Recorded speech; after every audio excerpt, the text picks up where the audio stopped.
What do you think would happen if your family was super close after summer vacation ended? Moving forward with the DekkerTeam. Moving forward together with the DekkerTeam. Hello, this is Yetta Decker. And I'm Leah Dixon. And we welcome you to another episode of the Inside Track, where we share thoughts, tools, and techniques that we all need, we all deserve, you, I, everyone, to make our family thrive and our house home and to really live the best life possible. So family closeness after summer vacation is really part of making a house a home, that family intimacy, that closeness within the house. Without it, we got nothing, like nothing. And so we want to really look at on this episode, how do we plan to continue to keep our family close, even though we're not just hanging out together anymore. We're back into day to day. So that's what we're going to learn about today. So we're going to talk, I think, about 3 specific areas of how to do that. What's number 1, Leah? Planning. So it's so important to plan activities with the family. It's really nice to say, hey, I'd like to do this special activity with my family once a week. So by doing that, it's going to help us build better relationships, make us closer together. And keep us connected. Mm-hmm. And that's great. That's a great place to start. But what happens if you just say, I'm going to do that on a weekly basis, and you don't specifically plan it? It tends to go to the wayside. So you can have great intentions, but unless you actually plan a specific activity and follow through, it's not likely going to happen. Right. So what you're really saying, Leah, is not only do we want to plan it, we want to schedule it.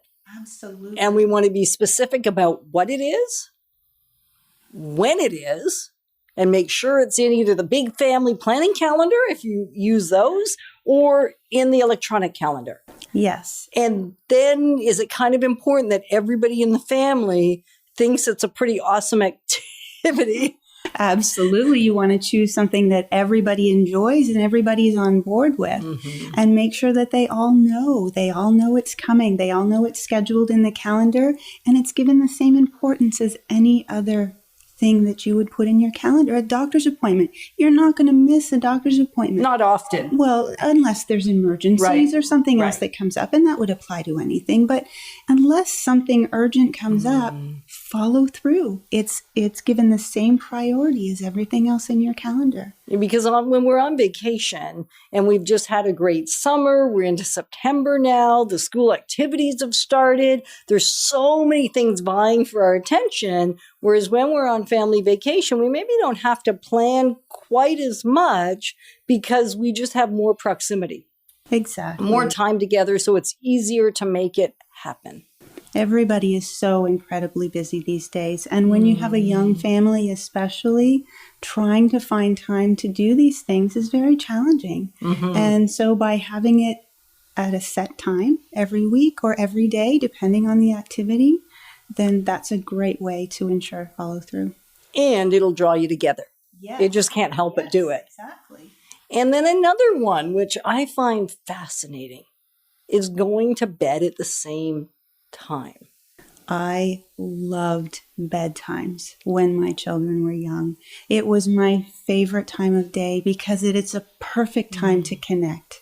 So yes, I mean, sure, people tend to want to stay up a bit later than their kids. Yeah. But bedtime was a ritual. And it was a ritual I loved and my kids loved. It was an activity. I mean, bedtime for children oftentimes is a negative thing. They don't want to go to bed. They don't want their day to end. We adults are going, yeah, it's when can great. I get Exactly. But when you make it a nice, fun ritual, one that they're comfortable with, it makes it a more positive experience for them. So what would be some ideas of a family ritual at bedtime? Maybe somebody's listening and going, well, my kids are getting a little older now. It's not story time. It's not prayer time anymore. They're a little bit bigger. And so they don't want me to read them a story anymore. My favorite question at bedtime was, what was your favorite part of the day? And that is appropriate for any age. Even as my children got older and they didn't want to hear bedtime stories anymore, I could still lie down with them and say, tell me about your favorite part of the day. And it ends the day on a positive note. They start looking for things throughout the day that they can tell me at the end of the day. So they're focusing on the positive, and it ends the day on a positive note. And it was just my favorite time of day. And it ends the day connected to you. Absolutely. Because we're talking about family closeness, right? Yeah. So they're connected to you, and we would often do it with our kids together. We wouldn't necessarily be in the same bed, but we might be sitting around the table still. It's bedtime, but we're not in bed yet. And then hear each other's stories. Yes, it's a great time for connection. The day's winding down. It's quiet. It's a perfect time to connect.